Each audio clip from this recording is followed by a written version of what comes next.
show you how you replace the tube on a drum.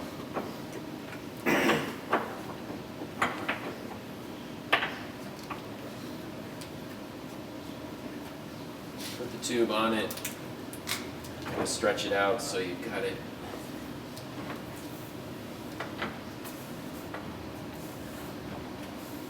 nice and straight from one end to the other. Couple of wraps of tape around it to hold it on the end. You want your tape to be just barely above the edge, the bottom edge of that end plate.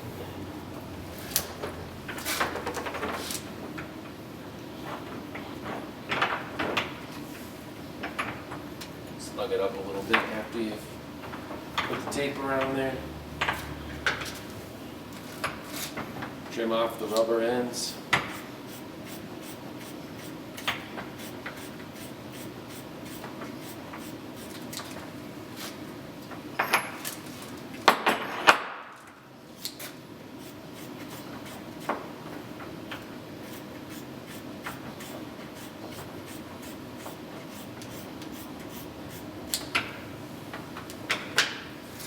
Take some silicone, squirt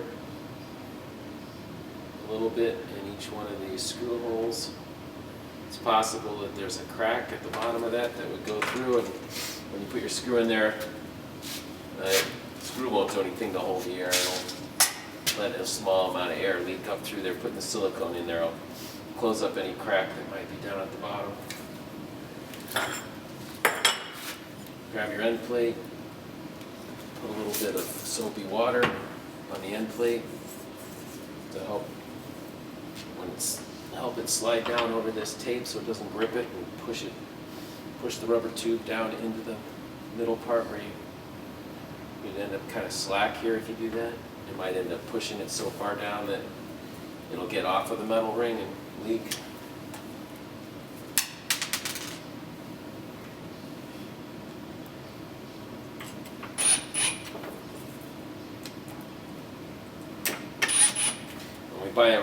Sell a repair kit, we sell it with glue.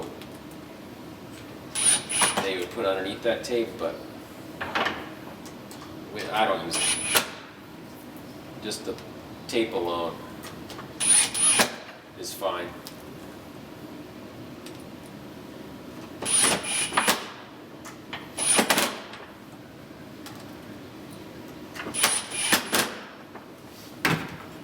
I use a hand screwdriver to get them final snug. I don't want to strip them out.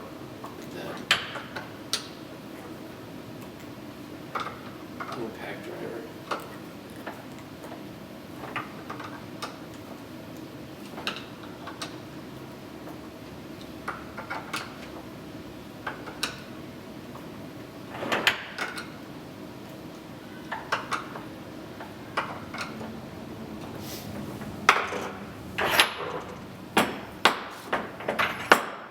The way you know if you have enough tape on here, or too much tape, is when you set your ring on there. You should have about an 1/8 inch gap in between the end plate and the bottom edge of that ring. If it's too high up, your screws won't be long enough to grip the hole to pull it down. If it's too low, it won't put enough pressure on it to seal it up.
set it aside with something touching it, touching the edge of the rubber tube.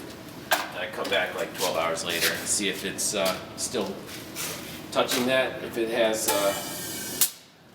like I just set this here, if it is lost any air, you'll have a gap there. You can see if it's lost air, then just spray it with the soapy water. Find your leak. Leaks usually could be the air valves. Stem is not in all the way. Tighten that up. A lot of times maybe you didn't get enough silicone in one of the screws. You'll see the bubbles around the screw hole. Sometimes you didn't have enough tape on it and you've got air that's actually leaking past the squeeze seal in here. And you can maybe see it coming out along this edge if that happens, or somewhere in here you put silicone on the screws and redo them and you still got an air leak. Well, that might be what's going on. Just take your end ring off, put another wrap of tape around there, more silicone on your screw holes, put it back on, and that'll probably fix that problem. And that's one put together. That's it.